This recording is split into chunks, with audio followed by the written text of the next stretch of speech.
Muy buenas, amables televidentes. El conversatorio de la Fundación Institucionalidad y Justicia del día de hoy cuento con la gratísima presencia de mi querido profesor Freddy Castro. Freddy, en nombre de la Fundación Institucionalidad y Justicia te agradezco el que haya correspondido a esta invitación, sobre todo en la actual coyuntura, no solamente de la vida política, sino también de cómo se viene comportando la sociedad dominicana en los últimos años, que la verdad es que esas son las cosas que quisiéramos que analicemos en este programa. Así que muchísimas gracias. Servio Tulio, gracias a ti y a la Fundación Institucionalidad y Justicia por la invitación.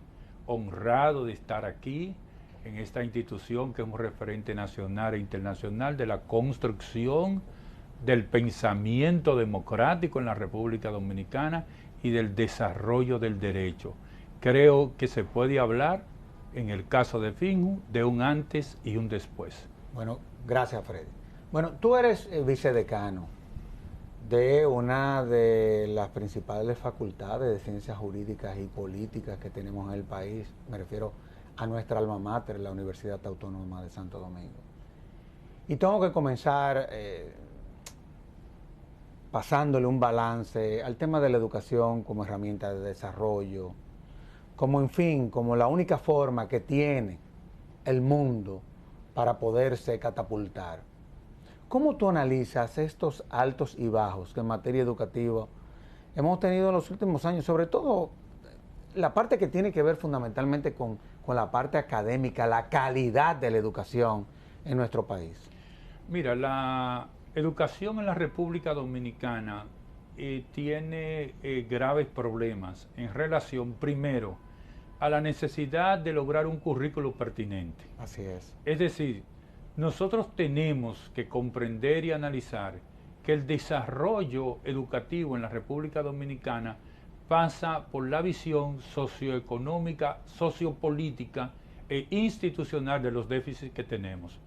Que ya hoy no es viable hacer una educación eminentemente teorética, apartada de todo lo que es la realidad en el entorno social que se va desarrollando. Por lo tanto, por ejemplo, el diseño del currículo y las carreras. ¿Cuántas carreras hoy son pertinentes en la República Dominicana? ¿O a cuáles carreras o a cuáles formación en términos estratégicos nosotros tenemos que darle respuesta? Por ejemplo, nosotros tenemos un sector que es el sector, por ejemplo, minero, y en la República Dominicana el sector minero te está generando casi más de 3.000 millones de dólares en términos acumulativos. Pero las academias en la República Dominicana, entonces, en términos generales, no le dan respuesta pertinente a una educación en un área estratégica y en un área de calidad. Igual pasa también con la educación, por ejemplo, de básica y media. A nosotros en la academia nos sigue llegando un producto muy deficiente en términos de la formación. Y además de eso, tú como experto conoces la situación en relación, por ejemplo, al currículum de media y a los recursos que nosotros tenemos, que son muchos de esos recursos que ya han entrado en una fase de desfase. Evidentemente en la revolución educativa, que es un componente, por ejemplo, el sistema de aula, yo pienso que le falta un elemento esencial, y es cómo impactar en la capacidad, generación y transformación de los recursos humanos que van a llevar hacia adelante esa generación educativa. Porque, por ejemplo, tú tienes ya sectores a nivel de la educación dominicana con unos desfases que no alcanzan los mínimos tecnológicos y además de eso no tienen las herramientas para entrar en competitividad con un mundo que cada vez se va haciendo más amplio en términos, por ejemplo, del trabajo. De ahí que, desde el punto de vista educativo, nosotros necesitamos profundizar una verdadera revolución educativa, donde en la República Dominicana nosotros nos coloquemos en los estándares internacionales de competitividad y que se entienda de una vez por todas que sin un centro o varios centros de formación, de educación de alto nivel, el país no puede desarrollarse, Servio. Es inherente, es propio de los grandes países, de las grandes potencias, de los países desarrollados, que han unido ese desarrollo a los centros de pensamiento que tienen como eje central diseñar las políticas públicas, las políticas institucionales y la política de desarrollo. Sin eso, nosotros estaremos entonces dando siempre saltos o improvisaciones que no son el resultado de una política pensada que nos lleve a situarnos nosotros por metas, por etapas y por proyectos. No, sin lugar a dudas. Ahora, tú eres un investigador. Como yo siempre he dicho, tú eres un cientista, no solamente de la política, sino también de la sociedad.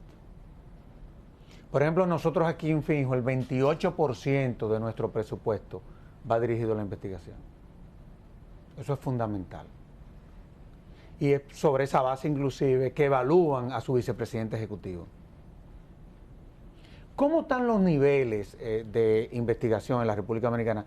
Sobre todo en cuanto a lo que tiene que ver con lo que se destina como presupuesto a estas herramientas que sin lugar a dudas son lo que te contribuyen a dar el salto. Porque es a través de la investigación que tú tienes un diagnóstico, un pronóstico, un tratamiento, en fin. ¿Cómo tú evalúas eso? Porque a veces la verdad es que cuando veo cómo se maneja la investigación en la República Dominicana, oye, como que comienzo a ponerme nervioso, en honor a la verdad, ¿eh? Bueno, yo quiero darte un dato que puede resultar evidentemente alarmante. No, alarmante. El Estado Dominicano dedica aproximadamente el 0.5% del presupuesto a investigación. ¿Cómo va a ser? Y esa investigación que se realiza fundamentalmente a través del Ministerio de Educación, Ciencia y Tecnología, va directamente a proyectos de investigación que muchas veces no te van a generar nuevos recursos o nuevas herramientas ni para la industria ni para el sector público. Entonces, la investigación en la República Dominicana, pienso que desde el punto de vista de la formación académica y del desarrollo del país, sigue siendo la gran ausente. Entiendo yo que, por ejemplo, en el caso de la investigación, la poca investigación que se está haciendo es una investigación que tiene mucho que ver con el esfuerzo de instituciones privadas o del esfuerzo de la persona en sí mismo, que sacrifica parte de su presupuesto y ese presupuesto lo distrae en horas, recursos, inversión, viaje, para poder tener una investigación. ¿Cuál es el problema de la investigación y cuál es el reto en términos entonces de la investigación? El Estado Dominicano tiene y debe comprender que sin investigación no hay desarrollo, porque la investigación es la que te puede llevar, Servio, a un nivel, a un estándar de calidad internacional que te acredite. Claro. Primera reflexión sobre la investigación. Nosotros, por ejemplo, con instituciones centenarias, de mucho tiempo, nosotros no hemos podido lograr acreditación de patentes en investigación. ¿Pero cómo va a ser? No, nosotros no hemos podido. Pero si IBM solamente en los últimos 10 años ha registrado 22.000 patentes. No, IBM, una compañía. Una compañía, pero cuando tú vas a IBM o cuando tú buscas, por ejemplo... ¿Pero tú estás seguro de eso, Fred? Sí, nosotros, en el caso particular de nosotros, no hay patentes acreditadas en términos de investigación de estándar de registro internacional. Pero no, eso está claro en función de una realidad. No hay investigación.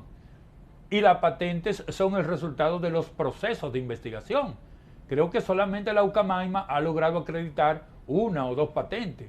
Pero el resto de la comunidad universitaria a nivel superior no ha podido acreditar patentes de investigación, porque el Estado y las propias universidades no tienen los recursos para investigación, que muchas veces se requieren de fuertes recursos en términos de inversión, y la necesidad entonces de que el Estado amplíe y dirija los fondos concursables en términos de la ciencia, es decir, no solamente de las ciencias sociales, sino también del área de ciencia, de la ciencia de la tecnología.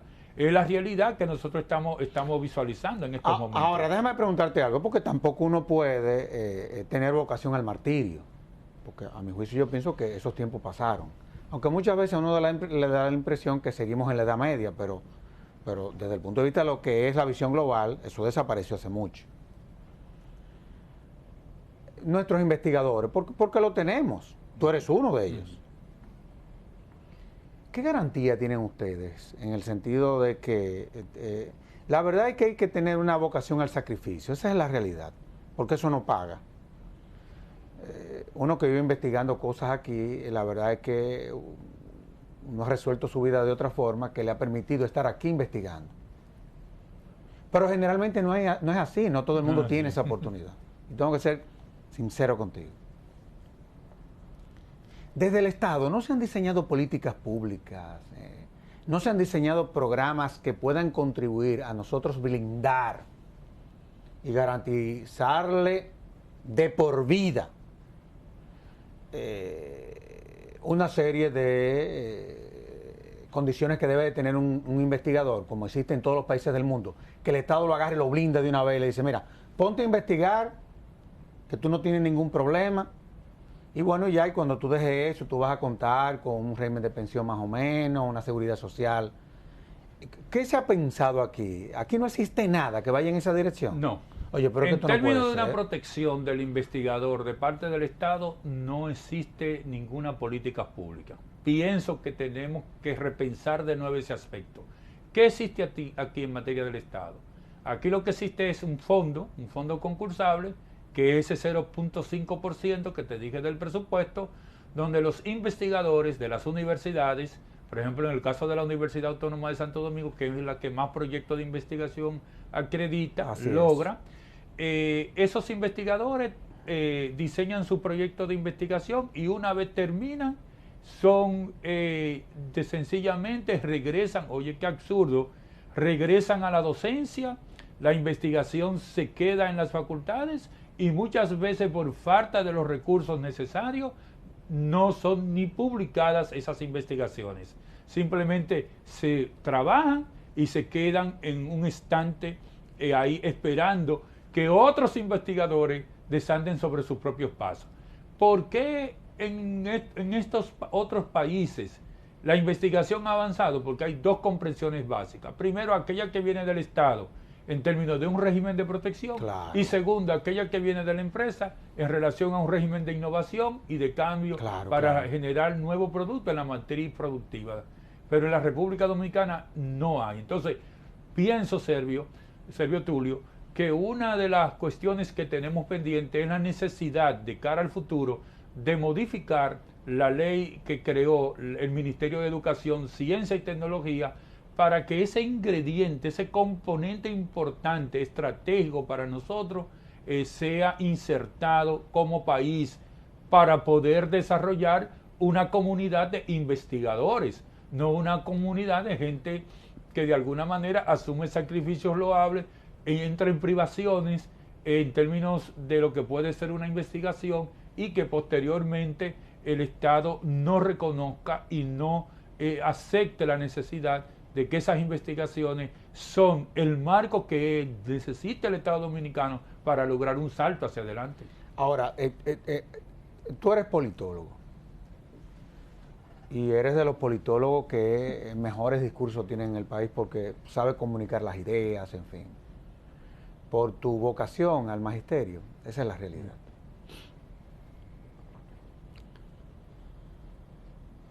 El modelo político nuestro, que es un modelo político populista, en sentido general,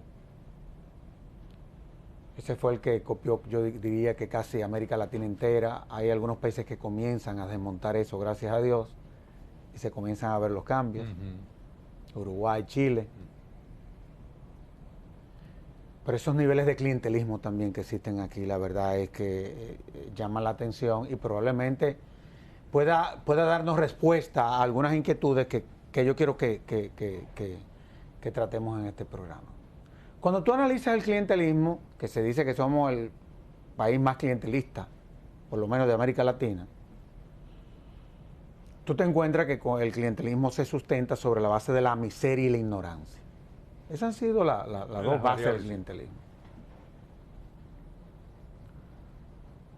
Oye, ¿cómo tú conectas eso con lo que tú y yo estamos planteando ahora? Porque la verdad es que a veces como que una cosa tiene que ver con la otra. ¿No será que el modelo político que hemos estado implementando ha contribuido a que esos niveles de calidad en lo que ha sido la educación dominicana sea tan bajo, los más bajos del mundo, inclusive, según todos los diagnósticos? Sí, mira, aquí es interesantísima esa reflexión, porque si nosotros vemos el contexto de los últimos 20 años, tú le podrías perdonar a la clase política dominicana, sobre todo a la que es clase política de relevo y de cambio, que de alguna manera practicara clientelismo. Es decir, como situaciones heredadas, Sí, claro, situaciones claro. socioeconómicas. Pero yo pienso que una de las críticas que se le puede hacer al pensamiento, a los dirigentes políticos de relevo en la República Dominicana es no haber diseñado estratégicamente la superación de ese mar a través del diseño del modelo educativo. Claro. Es decir, Claro, tú puedes decir, yo tengo esta realidad y yo con esta realidad tengo que caminar.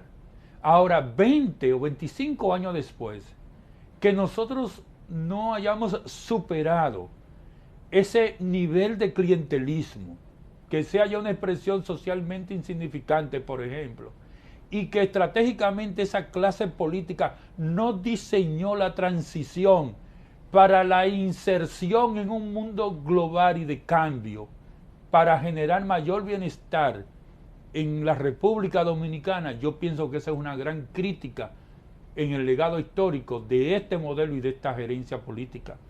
Porque tú tienes ejemplos.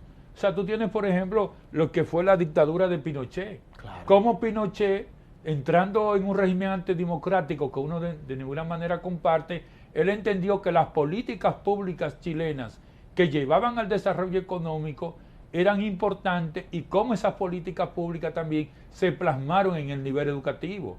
¿Cómo no hacer una reforma de la calidad del currículo? ¿Por qué? ¿Cómo no transformar también, Servio Tulio? Hay que decirlo de manera autocrítica. Pero claro que sí. De manera autocrítica. ¿Cómo no transformar y desarrollar la inversión por proyecto en educación superior? Claro. Decir, por ejemplo, ¿cuántos doctores ustedes me van a formar este año? Caso nuestro, Universidad Autónoma de Santo Domingo, 500. Aquí tienen los recursos, denme el resultado por proyecto, ríndame informe. Entonces, yo pienso que es una gran tarea pendiente, pero también una tarea pendiente en un término geopolítico y en un espacio global donde cada vez más los niveles de competencia están más acentuados. Uno tiene que ver cómo han ido reestructurándose modelos, por ejemplo, como el boliviano, en términos de eliminar el analfabetismo. El presidente Santos en Colombia fácilmente te acaba de producir 10.000 becas para estudios superiores. O sea, como otros países, Centroamérica también sigue haciendo esfuerzos de recuperación. La propia Nicaragua hace un esfuerzo por abrir una salida hacia el Atlántico y al mar con unos grandes niveles de inversiones. Entonces nosotros, Servio Tulio, no tenemos el recurso humano preparado para captar la inversión de alta tecnología. Eso es increíble. Entonces por eso es que estamos siempre, que cuando modulamos una balanza de pago de 2.000, de 2.000 millones, de 2.500 millones, nos sentimos contentos, pero no estamos en capacidad de recibir, porque uno lo sabe, los recursos de alta tecnología. Y el caso, por ejemplo, en Barrigol se dio de que la Barrigol tuvo que importar mano de obra porque la República Dominicana no forma los recursos, no da la capacidad.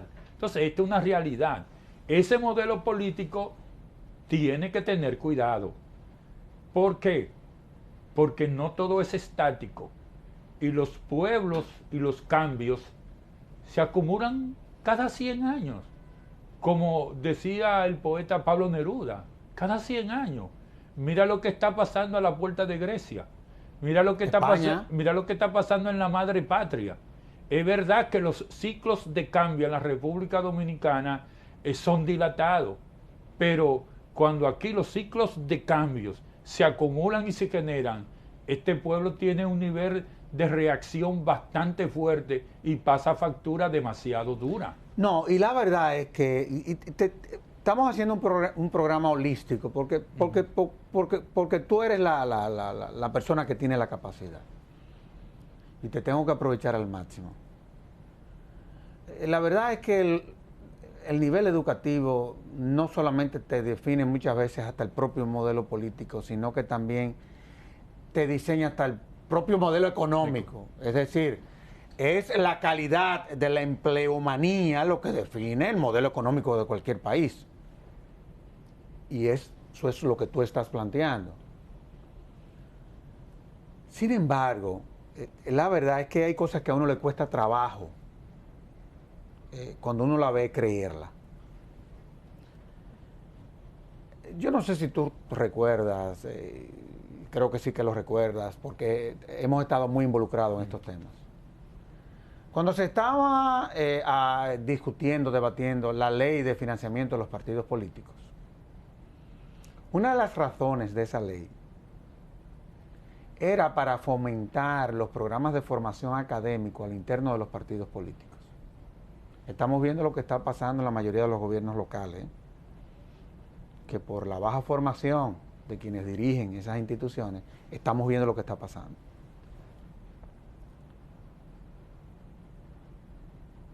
¿Tú sabes lo que pasó después que se aprobó la ley de financiamiento de partidos políticos, a través de la cual los partidos políticos en los últimos años, desde que eso se promulgó, han recibido casi 4.000 millones de pesos? Solamente en el 2012 recibieron 1.050 millones. Este año los partidos están recibiendo 805 millones de pesos en virtud de esa ley.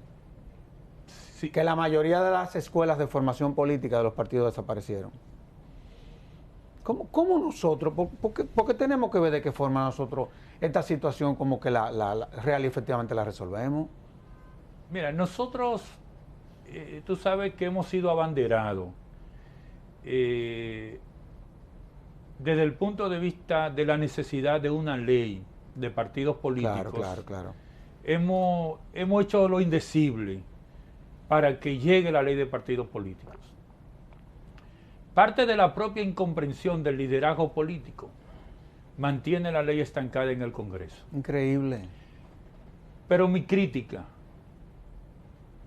si el liderazgo político dominicano no desea, por ejemplo, que la ley lo impacte de cara al 2016, pero pónganle el transitorio para el 2020, pónganle un transitorio para el 2020 de forma tal que algunas cosas pueden entrar en vigencia ahora y las que no se dejan y entren en vigor en las elecciones del 2020.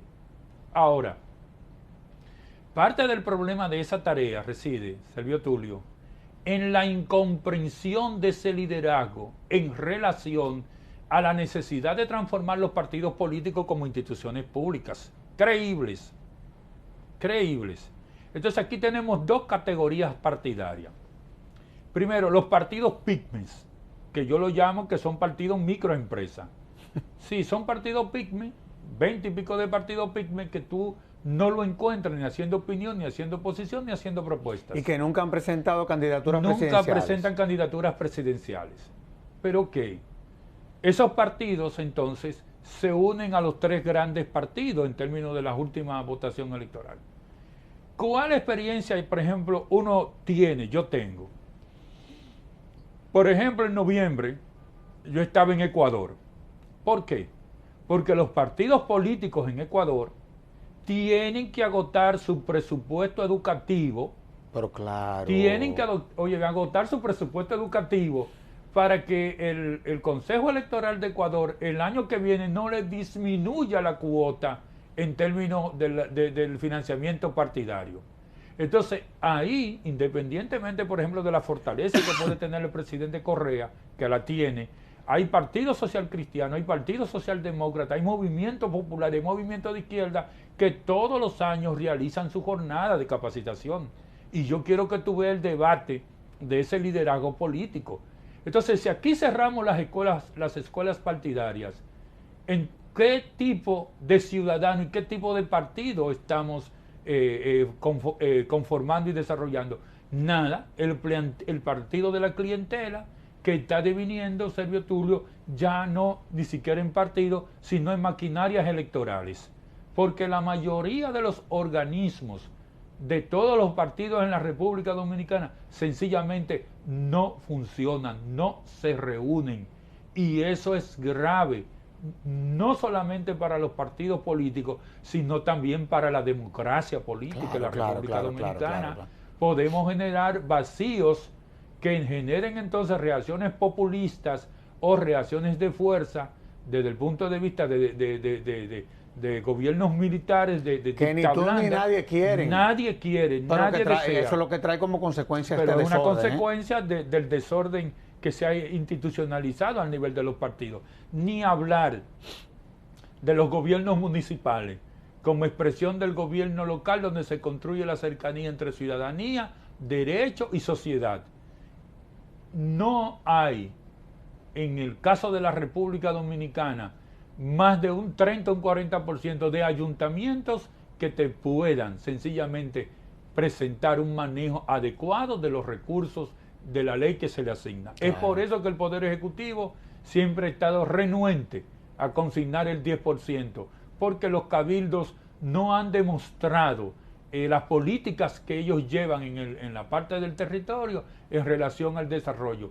Algunos desarrollan la política de construcción, pero la política de formación de ciudadanos tampoco nosotros la sentimos de manera fehaciente en el municipio. No, sin lugar a dudas. No, y la verdad es que cuando tú ves los informes que la Cámara de Cuentas le remite al Congreso respecto a las auditorías que realiza, de conformidad con la ley, a la mayoría de nuestros ayuntamientos, me refiero al 62%, oye, tú no te puedes imaginar cómo estas instituciones manejan esos fondos. De todas formas, vamos a hacer una pausa y de inmediato volvemos con este interesantísimo programa.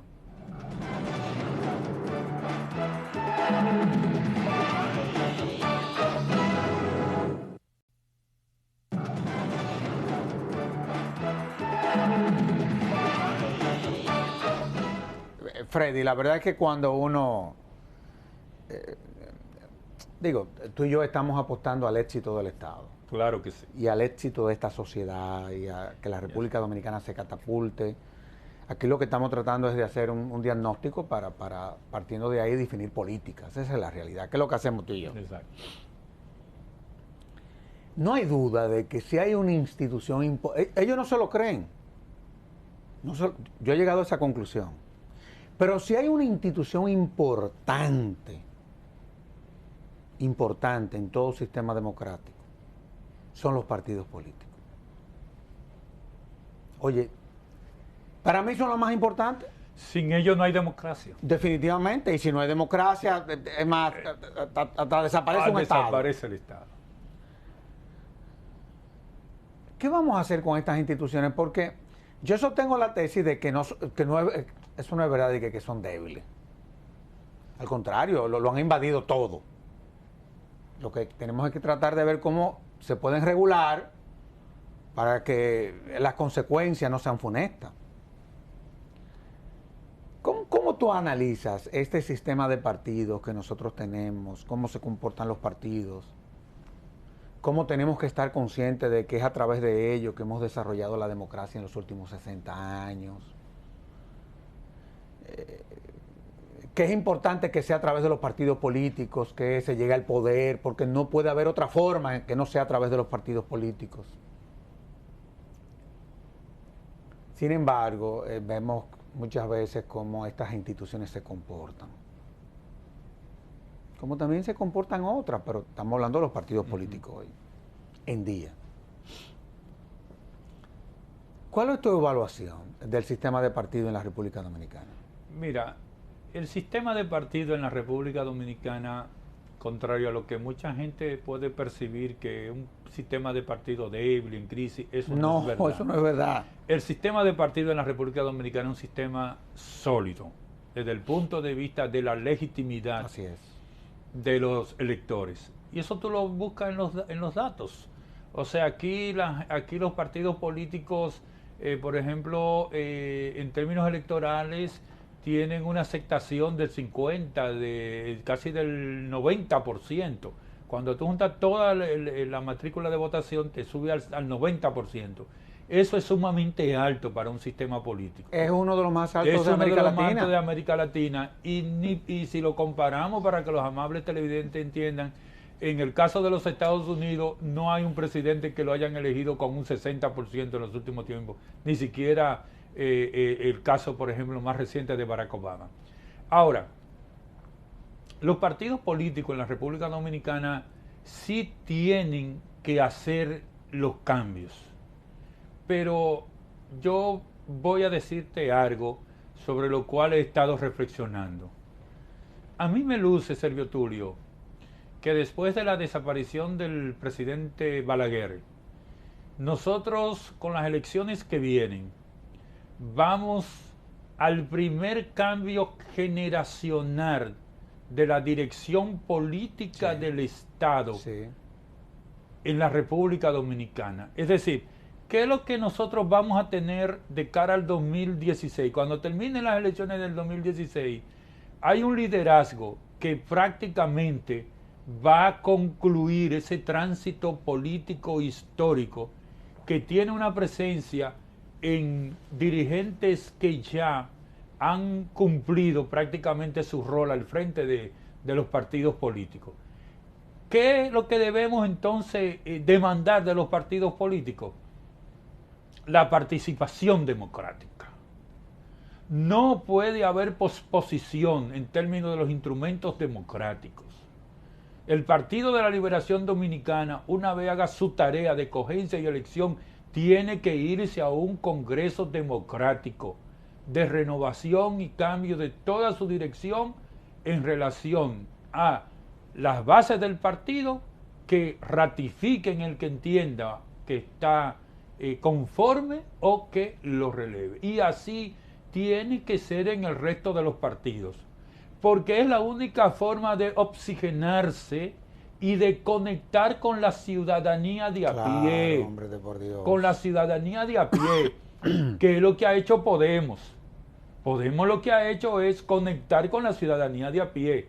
Claro, no estamos apostando a esa situación en la República Dominicana, porque no queremos inventivas o paracaidismo, ni tampoco o mesianismo, visión mesiánica. ni tenemos visión mesiánica, no. Pero yo quiero que ellos entiendan que tienen que reconectar, que tienen que ser capaces de renovar cuadros, que tienen que ser capaces de ser inclusivos y participativos. Entonces, con esos partidos políticos, nosotros pensamos que ellos necesariamente, cumplido este ciclo, con ese cambio de liderazgo, tienen que entrar a renovarse de manera profunda. Si no lo hacen, entonces abrirán opciones a nuevas fórmulas partidarias, a nuevas propuestas sociales que no necesariamente están dibujadas en el escenario nacional. Ahora, digo, eso no va a ser fácil, ¿eh? Y no va a ser fácil porque lo que refleja el debate de la ley de partidos políticos en el Congreso es precisamente una resistencia a eso que tú estás planteando que sería la solución a todos estos inconvenientes que se están presentando, y me explico. Es increíble, por ejemplo, tú hablas del componente democrático que debe de haber a lo interno de un partido político. Que dicho sea de paso, y eso lo hablamos muchísimo tú y yo en todo lo que fue el proceso de reforma constitucional, y se logró insertar en la Constitución, en donde uno de los fundamentos de los partidos políticos es el respeto a la democracia interna, a lo interno de estas instituciones. Oye, pero ¿qué brega ha dado esto? No es. Se dividió el Partido Reformista en el 2004, el PRD en el 2008 y en el 2012. Bueno, estamos viendo el panorama del partido de gobierno, que no sabemos ahí en qué va a terminar ¿En qué va eso. a terminar la cosa? Se resisten a eso. Se resisten al otro fundamento sobre los cuales se sustentan los partidos políticos, al de la transparencia. que eso es algo que yo quiero que tú me analices porque una de las cosas que nosotros hemos estado debatiendo con el liderazgo político del país, desde la fundación y tú desde la Facultad sí. de Ciencias Jurídicas y Políticas en la UAP, porque hemos hecho muchísimos coloquios con los benditos dirigentes políticos, a quienes respetamos por demás. Oye, pero qué brega ha dado que la clase política entienda que tienen que transparentar los fondos que reciben del sector privado. No hay forma de que quieran que la ley regule ese componente. ¿Cómo tú ves eso? Porque también cuando tú ves cómo la política se está permeando de banqueros, entonces eso se refleja en una situación que se está dando en todos nuestros barrios, en donde lo que se promueve es los colmadones, las bancas de apuestas y los puntos de droga. Vamos a hablar claro de esto, ¿eh? ¿Qué es la consecuencia de todo este desorden? ¿Cómo tú analizas eso? Que la principal institución que sustenta la democracia no se quiere transparentar, ni tampoco quiere a lo interno de ella someterse a un régimen que garantice el orden, el relevo, en fin. Sencillamente, esa es una de las grandes... Perdón, pero es así lo que yo te estoy diciendo. Sí, sí. Ese es uno de los grandes componentes de amenaza a la democracia. Es decir, negarse a transparentar los fondos públicos y privados que se reciben es abrir el camino al financiamiento ilícito. Increíble. Al financiamiento ilícito de las candidaturas a los niveles, sobre todo medios, y a los niveles congresionales. Entonces, en un país donde una institución pública se niega a ser transparente, como son los partidos políticos, afecta muchísimo la institucionalidad, Servio Tulio. ¿Por qué? Porque entonces el resto del país, el resto de las instituciones públicas se ven en ese mismo ejemplo, se ven en esa misma conducta. Entonces la transparencia como un elemento necesario plantea también no solamente un problema de equidad, sino también plantean un nivel de la calidad de la democracia que nosotros queremos construir. Porque ¿qué tipo de democracia queremos construir? La de los banqueros, la que financian las candidaturas con capitales ilícitos no declarados. Esa democracia no es de calidad. Claro esa no. democracia no funciona. Esa democracia se presta para todo. Esa democracia no es una democracia del país, es una democracia de unos cuantos y unos tontos. Porque también en el sistema social muchas veces nosotros nos pensamos que los otros son los tontos, que los otros no comprenden el fenómeno y de la acción. Entonces, ¿por qué no transparentar? Y te voy a decir algo. Lo que estamos haciendo nosotros desde el punto de vista de la solicitud y de la demanda de los partidos políticos es una exigencia mínima en relación a la ley de partidos políticos, porque cuando tú haces el análisis comparativo y tú te vas a Colombia, que entonces tienen una ley de partidos políticos y unas garantías electorales también. Unas garantías electorales, y todo eso plasmado en un código de procedimiento con niveles de sanciones éticas y otros países, entonces tú ves por qué esas instituciones, por qué esos países, a pesar de las enormes dificultades, han logrado dar el salto y mantenerse a flote a pesar de los avatares políticos y institucionales que son demandados. No, y es increíble, por ejemplo, el caso costarricense, el caso colombiano, como tú planteas, el caso chileno, el caso uruguayo. Bueno, ahora vemos a Ecuador que comienza a apuntalar, en fin. Son gente que se han dado cuenta que hay que cambiar el modelo en honor a la verdad. ¿Tú sabes quién no se dio cuenta? México. Claro. Cuando mataron a Luis Leonardo Colosio, ¿te recuerdas? Claro, que lo mataron en medio de una tarima, que era el momento. México no despertó y mira la situación que tiene México ahora. Sí, en donde lo que se refleja es que lo que fracasó fue el sistema político. El sistema Esa es la realidad. Esa es la realidad. Sí, porque muchas veces, por ejemplo, entre las cosas que se dicen, por ejemplo, nosotros que estamos debatiendo aquí, y ustedes también andamos juntos por esos predios, el tema de la calidad de la investigación, de una policía técnica judicial, en fin, que muchas veces como que nos ponen a México como de ejemplo de que cuando eso se implementó allá, eso fracasó, pero es que eso no fue lo que fracasó. Lo que fracasó fue el modelo político. El modelo político. Es que son cosas diferentes. Ya la narcopolítica estaba en los partidos políticos. Definitivamente. Mexicanos. ¿Qué es lo que no queremos? Que esta democracia degenere en plutocracia, que se está llevando de encuentro a los liderazgos locales. O sea, el dinero destruye mucho. Ahora, tú y yo tampoco queremos dar la impresión aquí como que bueno, esto se acabó, porque no es el caso. Aquí hay mucha esperanza. Demasiado. Aparte de que no hay duda de que hemos avanzado. Claro. Y estos son procesos que uno quisiera que fueran más rápidos. Pero quiero hacerte una pregunta y prácticamente es una pregunta teórica. Porque la verdad es que desde el punto de vista de traducirla a la práctica, no ha habido forma. Y me refiero. Tú eres politólogo. Yo estudié eso hace muchísimo tiempo y fue lo que dejé en el camino, porque me iba a morir de hambre. ¿Por qué a los políticos, a los que no son cientistas de la política, les cuesta tanto trabajo llevarse de quienes real y efectivamente estudiaron política?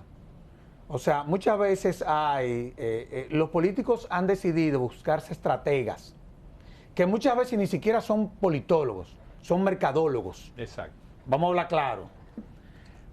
¿Qué es lo que está pasando entre esa visión cientista, a lo que es el ejercicio de la política? Mira, yo pienso que con el ejercicio de la política y el liderazgo político en la República Dominicana hay todavía un distanciamiento en relación a lo siguiente. Los dirigentes políticos les gusta escuchar las cosas que ellos quieren oír. Pero así no. Entonces, un cientista político que se respete no le va a decir a un candidato o a un dirigente político las cosas que ellos quieren oír. Hay que decirle las cosas como uno la percibe, como tiene la percepción de lo que es esa realidad.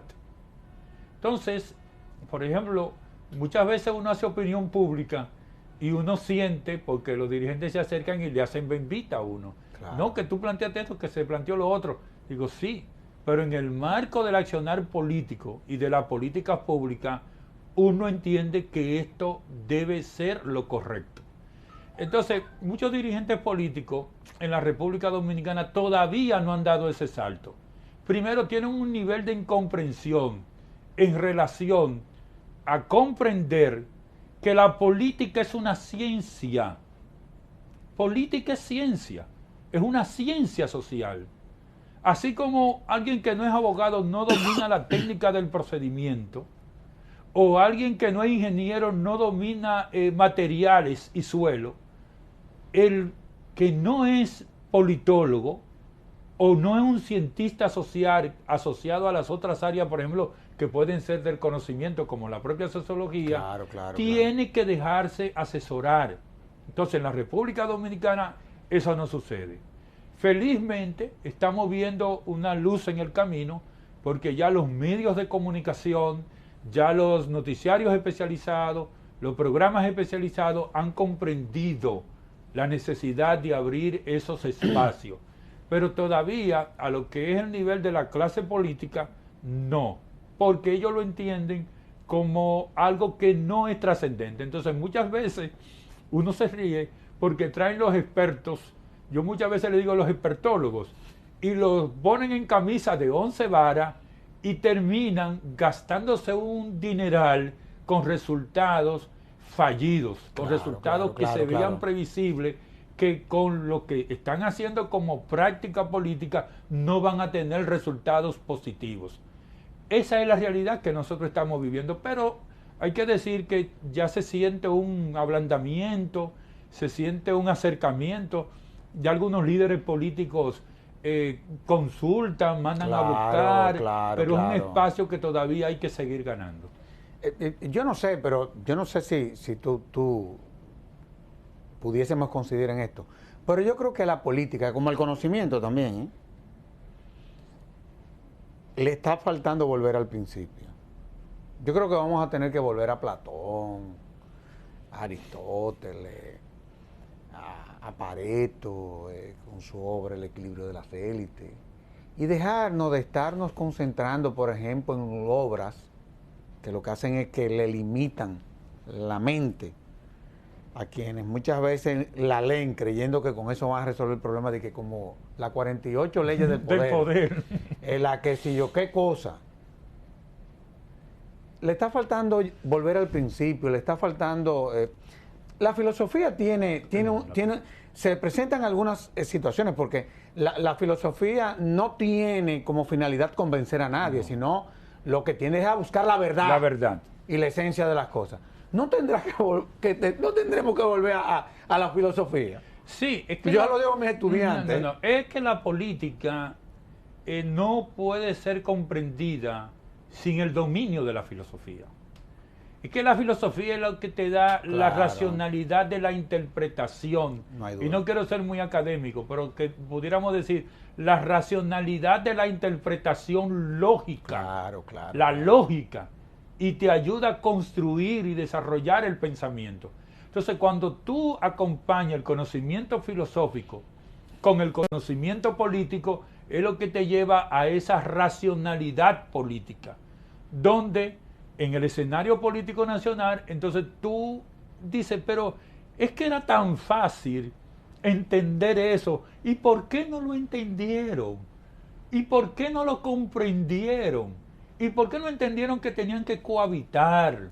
Que era mejor cohabitar. ¿Y por qué no entendieron que los tiempos, así como dicen los griegos y decían también los chinos, o sea, todo tiene su tiempo, que Jesús la toma para Eclesiastés. O sea, los momentos. Todo tiene su momento. Inclusive los chinos te dicen, no, cuando el agua cae, tú ves que ella no va recta al mar.